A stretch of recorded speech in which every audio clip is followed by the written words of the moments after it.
In tonight's headlines, closure of several branches of a learning center leaves nearly 900 parents looking for refunds.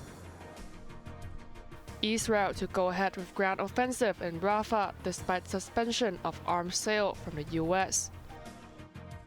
And strong global recovery drives China's exports, which surpass market expectations.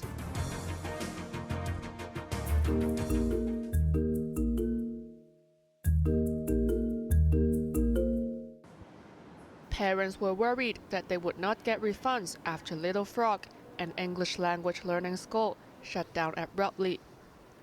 The playgroup, which also offers extracurricular courses by native speakers, temporarily closed down all its 7 branches in Yunlong, Tuen Mun, Hang Hao, and Chuan Kwan O. Classes were to resume after the Labor Day public holiday, but some branches informed parents that they would be closed for another 2 days for maintenance work. However, the center never reopened since then. Yunlong District Councillor Calvin C. To said nearly 900 affected parents have joined a WhatsApp support group for help and advice. Most of them have paid fees ranging from $1,500 to $5,000, while the amount went up to $8,000 for some as their children were enrolled in different courses. This parent said Little Frog contacted her last week, asking if she wanted a refund or if she wanted to wait for the center to reopen to sort out further arrangements. Some parents were already refunded, she said, but since she herself had not provided her account details to Little Frog, she would have to wait. Tuen Mun District Council Area Committee's member Mark Zhang was also alerted about the incident after he received several calls for help from employees of Little Frog, claiming they were not paid for the last 2 months. The Education Bureau said Little Frog has 5 English learning centers and 2 drawing centers under the name Art Lab. All are legally registered and they have contacted the school for follow-up. Janice Yu, Cable News.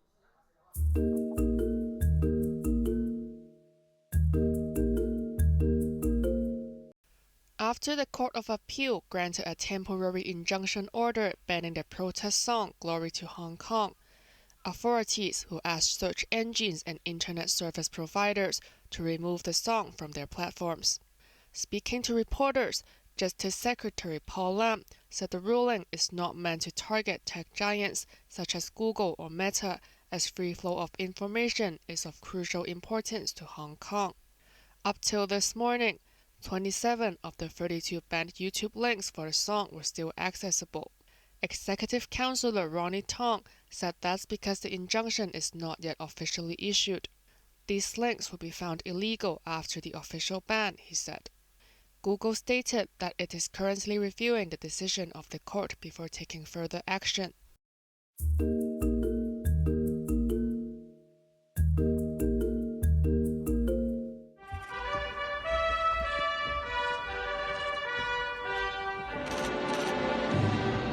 President Xi Jinping kicked off the final leg of his European tour as he was given the official welcome by Hungarian President Tamás Suyok and Prime Minister Viktor Orbán at the Buda Castle. Xi touched down in Budapest last night, where he was greeted by Orbán alongside other high-ranking officials. This is Xi's first state visit to the Eastern European country, and it also coincides with 75 years of diplomatic ties between China and Hungary. In a written statement, Xi said both nations are good friends and partners with mutual trust. He looks forward to engaging with Hungarian leaders, jointly outlining a new blueprint for cooperation and development, taking their bilateral relationship to new heights. Xi is expected to meet with Orbán later today. Before arriving in Hungary, Xi wrapped up his visit to Serbia, which saw the two countries sign a joint statement to build a community with a shared value, making Serbia the first European country to do so. The accord encompasses cooperation on a range of issues, including a forthcoming free trade agreement set to kick in on July 1st. Xi said this trip elevated the ironclad friendship with Serbia and opened a new chapter, emphasizing the need for both nations to deepen high-quality Belt and Road cooperation. The two leaders also pledged mutual support on territorial issues, with Xi's Serbian counterpart Aleksandar Vučić reaffirming commitment to the One China principle. Cheryl Yun, Cable News.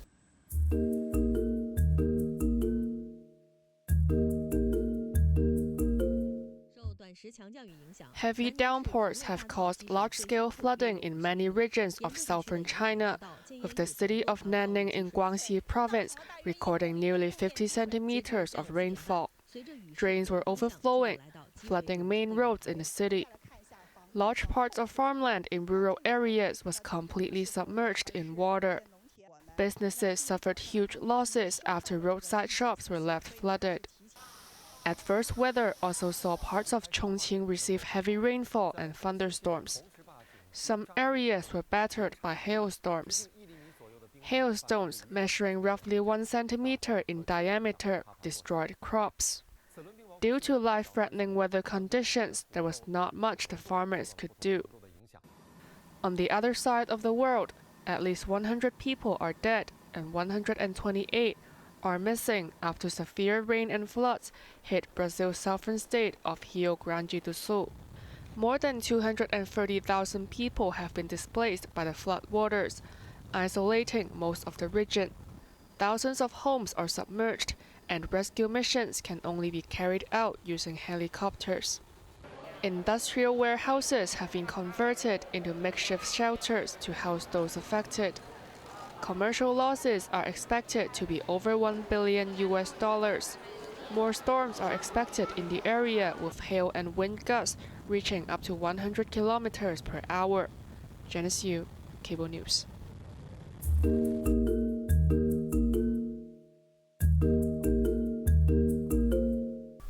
Amidst escalating tensions over a full-scale Israeli attack on Rafah, U.S. President Joe Biden issued a stern warning that the United States would stop supplying weapons to Israel if their forces launch a major invasion in the southern Gaza city.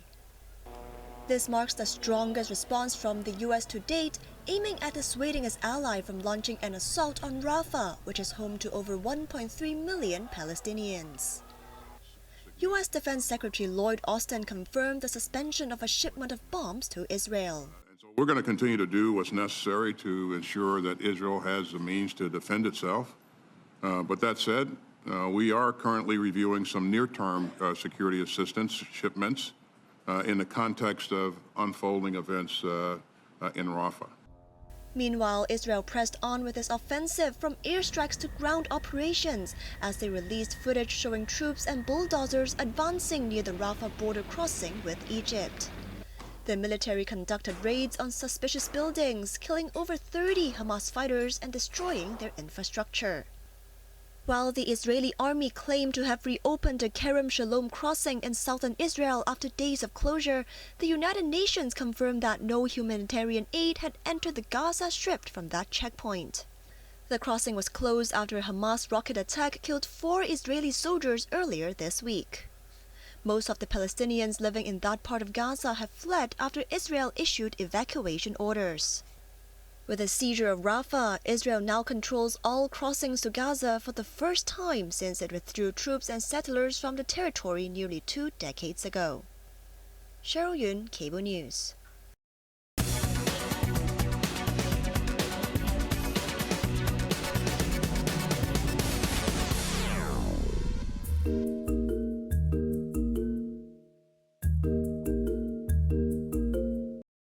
The mainland economy showed further signs of recovery after exports for last month surpassed market expectations. The outflow of goods rose by 1.5% from a year earlier to $292.5 billion. Imports, meanwhile, rose by 8.4% for the same period. The trade surplus for April stood at $72.4 billion, compared with $58.6 billion in March. Imports from the United States jumped by 9%, while exports fell by nearly 3%.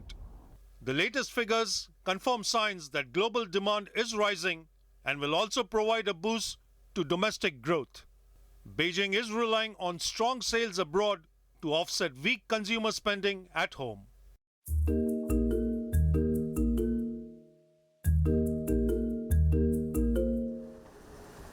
The average daily turnover of the Hong Kong Stock Exchange has seen a significant improvement so far this month, paving the way for more initial public offerings or IPOs in the SAR. Speaking at the inaugural Capital Markets Forum conference in Exchange Square this morning, Bonnie Chan, Chief Executive of Hong Kong Exchanges and Clearing, said trading volume towards the end of last month reached up to $150 billion. And despite the Golden Week holidays on the mainland, turnover remains strong at $110 billion. Chan emphasized that after the recent announcement by the China Securities Regulatory Commission to support listings in the SAR, the number of IPO applications received by the bourse in the first quarter of this year was up 30%, with around 100 firms currently waiting to be listed.